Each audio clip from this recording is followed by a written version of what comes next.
اللہ الرحمن الرحیم۔ آج کا جو سبق ہے وہ ہے مرفوعات کے حوالے سے۔ منصوبات کے بعد مرفوعات کا ذکر میں کرنا چاہتا ہوں۔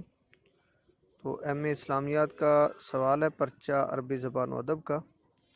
بہت ہی اہم سوال ہے۔ کل بھی میں نے گزارش کیا تھا اس سے پہلے سبق میں کہ منصوبات، مرفوعات اور مجرورات یہ تین ایسے اہم سوال ہیں کہ ان میں سے دو لازمی پیپر میں آ جاتے ہیں، یعنی یہ تین تیار کر لیں تو گویا آپ نے 40 نمبر کا پیپر جو ہے وہ تیار کر لیا ہے۔ تو چلتے اپنے سبق کی طرف۔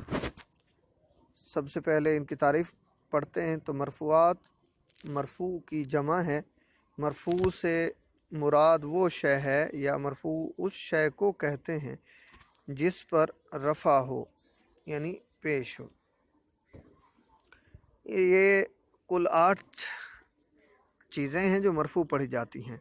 تو گویا مرفوعات کی تعداد ہے 8، مجرورات 2، مرفوعات 8 اور منصوبات 12۔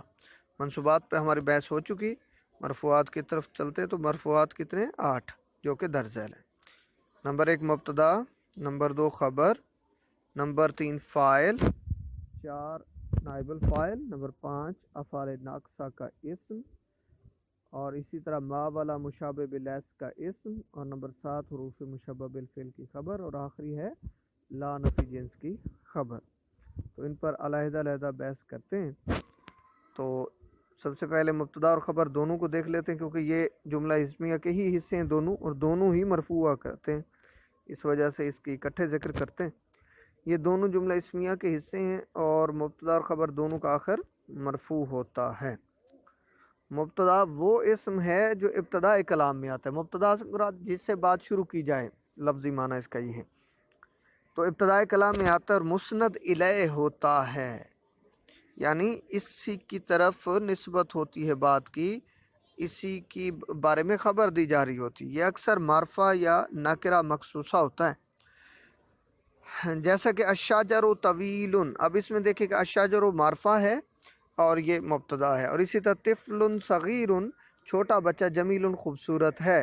تو چھوٹا بچہ، اب طفل نکرہ تھا لیکن صغیر اس کی صفت ہے، تو موصوف صفت مل کر یہ نکرہ مخصوصہ ہو گیا، اور پھر جمیل اس کی خبر آ گئی۔ تو یہ پہلے مبتدا ہو گیا اور یہ خبر ہے، تو اس میں طفل صغیر مبتدا ہو گیا۔ خبر وہ کلام یا کلمہ ہے۔ اب میں نے 2 چیزیں ذکر کی، کلمہ یا کلام، آگے میں نے بریکٹ میں لکھ بھی دی ہے، یعنی خبر کبھی مفرد ہوتی ہے یعنی کلمہ ہوتی ہے، اور کبھی کلام یعنی جملہ بھی ہو سکتی ہے۔ اب خبر جملہ بھی خبر بن جاتا ہے، چاہے جملہ فعلیہ ہو یا جملہ اسمیہ ہو، خبر واقع ہو سکتا ہے۔ خبر وہ کلمہ یا کلام ہوتی ہے جو مبتدا کے ساتھ مل کر جملہ مفیدہ بناتی ہے۔ اب مبتدا کے ساتھ ملے گی تو مفید معنی پیدا کرے گی اور بات مکمل سمجھ آ جائے گی۔ جیسے مذکورہ بالا مثالوں میں طویل اور جمیل خبریں ہیں۔ اب اس میں اوپر والی مثال میں الشجر مبتدا ہو گیا اور طویل اب خبر دیکھ لیں ہو گئی۔ اسی طرح طفل صغیر مبتدا تھا تو جمیل کیا ہے؟ اس کی خبر ہو۔ تیسری اور چوتھی قسم ہے فاعل اور نائب الفاعل کی۔ یہ دونوں جملہ فعلیہ کے اجزاء ہیں۔ پہلے جو 2 تھے مبتدا اور خبر جملہ اسمیہ کے حصے تھے، یہ دونوں جملہ فعلیہ کے حصے۔ ان دونوں کا آخر بھی کیا ہوتا ہے؟ مرفوع۔ تو یہ مرفوعات میں شامل ہوتے ہیں۔ فاعل وہ اسم جس سے فعل صادر ہوتا ہے، جیسے ضرب زید، زید یہاں پر فاعل ہے، اور فاعل کی نشانی بھی یہی ہوتی ہے کہ یہ حالت رفع میں ہوتا ہے۔ جو جملے میں اگر فعل اور فعل کے بعد جو مرفوع ہوگا وہ فاعل واقع ہوگا، بشرطے کہ فعل جو ہے وہ ہمارے پاس معروف و مجہول نہ ہو۔ یہ کبھی ظاہر اور کبھی مضمر ہوتا ہے۔ اب 4 چیزیں میں نے یہاں پہ 3 ذکر کی ہیں۔ یہ کبھی ظاہر اور کبھی مضمر، یعنی فاعل کبھی ظاہر ہوتا ہے اور کبھی چھپا ہوتا ہے، ظاہر نہیں ہوتا۔ اسی طرح یہ اس میں ضمیر بھی ہوتا ہے۔ تو جب فاعل جو ہے چھپا ہوتا ہے تو اس میں ضمیر ہی ہوتا ہے۔ ظاہر ہونے میں کبھی ضمیر ظاہر یعنی بارز کی صورت میں آ جاتا ہے، اور کبھی نام آ جاتا ہے، نام بھی فاعل بنے گا، اور نہیں تو ضمیر بھی بارز ہوگی تو پھر فاعل ظاہر ہوگا ورنہ مستتر ہوگا۔ جملہ میں فاعل ہمیشہ جو ہے فعل کے بعد آتا ہے۔ ہمیشہ یہ بات یاد رکھیں کہ فاعل جو ہے وہ فعل کے بعد آئے گا۔ اگر فعل سے پہلے ذکر کر دیا جائے کوئی ناؤن تو وہ پھر مبتدا بن جاتا ہے، فاعل واقع نہیں ہوتا، پھر اس کو فاعل نہیں کہتے۔ اور جب فاعل ظاہر ہو تو فعل ہمیشہ واحد ذکر کیا جاتا ہے۔ یہ میں نے ایک جملہ فعلیہ میں سے خصوصیت بتا دی کہ جب فاعل ظاہر ہو، چاہے واحد ہو، تثنیہ ہو یا جمع ہو، تو فعل ہمیشہ واحد ہی ذکر کیا جائے گا۔ یہ بڑی ٹیکنیکل سی بات ہے، اس کو ہمیشہ ذہن میں بٹھا لیں۔ نائب الفاعل، نائب الفاعل اصل میں کوئی الگ سے قسم نہیں بلکہ یہ مفعول بہ ہی ہوتا ہے، جو کہ فعل معروف کا مفعول بہ ہوتا ہے، اور اس کو فاعل کی جگہ پہ رکھا جاتا ہے، اس کی طرف فعل مجہول کی نسبت ہوتی ہے۔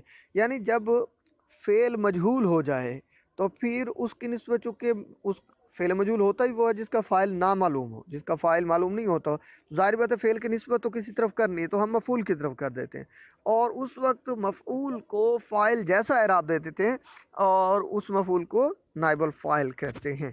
جیسے ضرب زید، زید کو مارا گیا، شرب ماء، پانی پیا گیا۔ اب کس نے پانی پیا ہے کوئی پتہ نہیں، مارا کس نے زید کو کوئی پتہ نہیں، لیکن زید کو مار پڑی یہ پتہ ہے، پانی پیا گیا یہ پتہ ہے۔ تو زید اور ماء جو ہے ان مثالوں میں وہ نائب الفاعل ہیں۔ اچھا، اس کو مفعول ما لم یسمى فاعلہ بھی کہتے ہیں، اس کو مفعول ما لم یسمى فاعلہ بھی کہتے ہیں، اس کا نام، یہ نائب الفاعل کا ایک نام۔ یہ شارٹ کویسچن بھی آ جاتا ہے کہ مفعول ما لم یسمى فاعلہ سے کیا مراد ہے، تو آپ کہیں گے مفعول ما لم یسمى فاعلہ سے مراد ایسا مفعول ہے جس فعل کا فاعل معلوم نہ ہو، اور اس کو نائب الفاعل بھی کہتے ہیں۔ تو مفعول ما لم یسمى فاعلہ، اب یہ عربی میں اس کا ترجمہ یہ ہے کہ ایسے فعل کا مفعول جس کا فاعل نامعلوم، یعنی فعل مجہول کا جو مفعول ہوگا وہ نائب الفاعل یا مفعول ما لم یسمى فاعلہ کہلاتا ہے۔ لا نفی جنس اور حروف مشبہ بالفعل کی خبر۔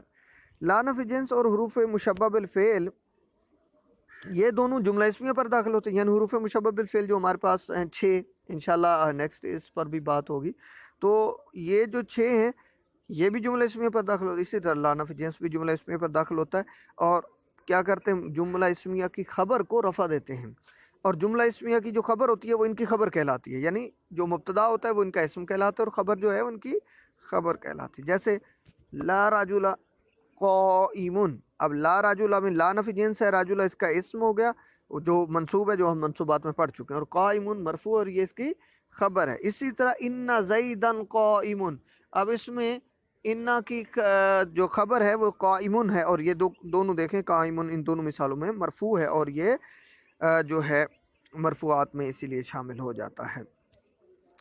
اب آخری جو ہے ہماری 2 قسمیں ہیں، یعنی 7ویں اور 8ویں، افعال ناقصہ کا اسم ہو گیا، اور ما والا مشابہ بالاس کا اسم، یہ بھی مرفوع ہوتے ہیں۔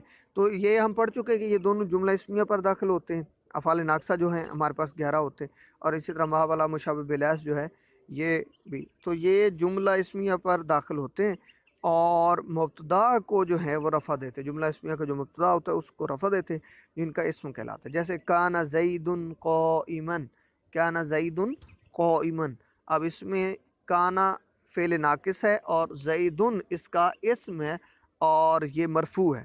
اسی طرح ما زید قائما، تو ما مشابہ بالیس ہے، زید جو ہے اس کا اسم ہے، اور قائما اس کی خبر ہے، تو زید کو دیکھیں مرفوع ہے، تو ان دونوں میں زید جو ہے یہ مرفوع ہے اور ان کا اسم ہے۔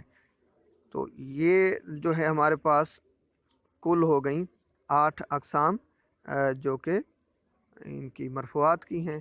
تو یہ بہت آسان سی اسائنمنٹ ہے، اس کو اچھے سے نوٹ کریں، تیار کریں، اور امید بہت ہے کہ آپ کو اچھے سے سمجھ آ گئی ہوگی۔ اگر کسی چیز کی سمجھ نہ آئے تو کمنٹ کر کے آپ مجھ سے پوچھ سکیں۔